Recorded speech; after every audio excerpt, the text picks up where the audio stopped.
नमस्कार। सीटेट की परीक्षा हो चुकी है और अब स्कोरिंग को लेकर काफी उलझन है, काफी सवाल हैं। तो आज हम इसी पूरी प्रक्रिया को बहुत ही आसान शब्दों में समझने वाले हैं ताकि सारी चिंता दूर हो जाए। तो चलिए सीधे उस सबसे बड़े सवाल पर आते हैं जो लगभग हर उम्मीदवार के मन में है कि भाई किसी की शिफ्ट मुश्किल थी, किसी की आसान, तो क्या स्कोरिंग में सबके साथ इंसाफ होगा? चलिए इसी को समझते हैं। देखिए, ये जो पूरी चिंता है ना, इसकी जड़ में एक ही शब्द है, नॉर्मलाइजेशन।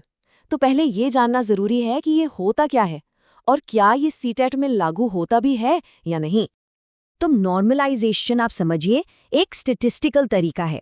इसे तब इस्तेमाल किया जाता है जब एक ही परीक्षा के अलग-अलग पेपर में कोई बहुत मुश्किल आ जाए और कोई बहुत आसान, तो सबके स्कोर को एक लेवल पर लाने के लिए, मतलब एक तरह से बराबरी करने के लिए इसका इस्तेमाल होता है।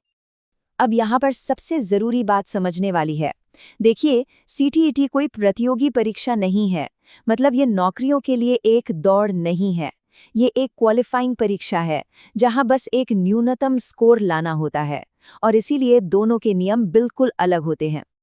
तो सबसे अहम बात और इसका सीधा साधा जवाब ये है, सीटीईटी 2026 की परीक्षा में कोई नॉर्मलाइजेशन नहीं होगा, बिल्कुल नहीं। बस ये बात एकदम साफ है। तो फिर ये मुश्किल और आसान पेपर वाली बात कहाँ से आई? क्यों कुछ लोगों को पेपर बहुत मुश्किल लगा? चलिए अब इस नजरिए को भी समझते हैं। असल में बात यह है कि अगर किसी को पेपर आसान लगा तो इसका सीधा सा मतलब है कि उस विषय में उनकी तैयारी बहुत अच्छी थी। ये तैयारी का कमाल है, पेपर का नहीं।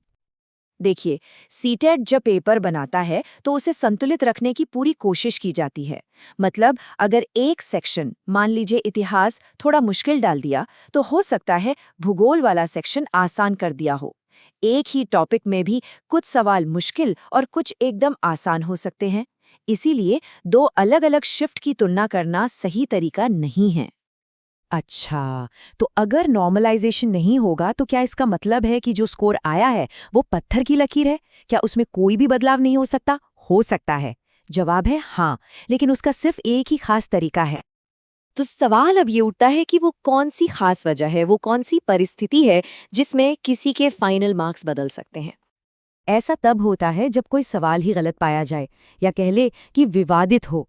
मतलब जो उसका ऑफिशियल जवाब दिया गया है वो शायद किसी स्टैंडर्ड किताब जैसे एनसीईआरटी के हिसाब से सही न हो। और एक बात साफ कर दूं, ऐसा बहुत ही कम होता है।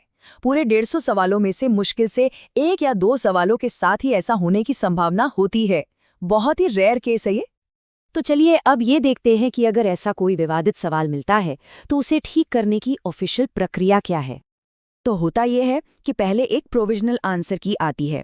फिर उम्मीदवारों को मौका दिया जाता है कि अगर उन्हें कोई जवाब गलत लगता है तो वो उसे चैलेंज करें। अगर चैलेंज सही पाया गया तो या तो उस सवाल को हटा दिया जाता है या उसका जवाब सही कर दिया जाता है और फिर इन्हीं बदलावों के साथ फाइनल आंसर की जारी होती है। चलिए अब आते हैं सबसे प्रैक्टिकल सवाल पर, ये सब होगा कब? मतलब आंसर की कब तक आने की उम्मीद है? अगर हम पिछले सालों के पैटर्न को देखें तो प्रोविजनल आंसर की मार्च के पहले हफ्ते के आसपास आ जानी चाहिए और उसके बाद फिर फाइनल रिजल्ट की घोषणा होगी।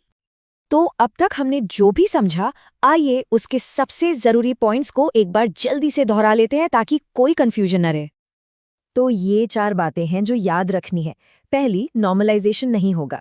दूसरी, पेपर मुश्किल या आसान लगना तैयारी पर निर्भर करता है क्योंकि पेपर को संतुलित बनाया गया था।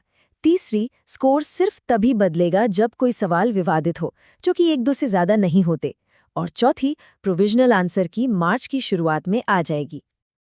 और अंत में बस एक सवाल खुद से पूछने के लिए, अगर परीक्षा संतुलित थी तो पेपर के बारे में जो हमारी धारणा बनी, चाहे वो मुश्किल की हो या आसान की, वो असल में हमारी तैयारी के बारे में क्या बताती है? शायद असली जवाब इसी में छिपा है।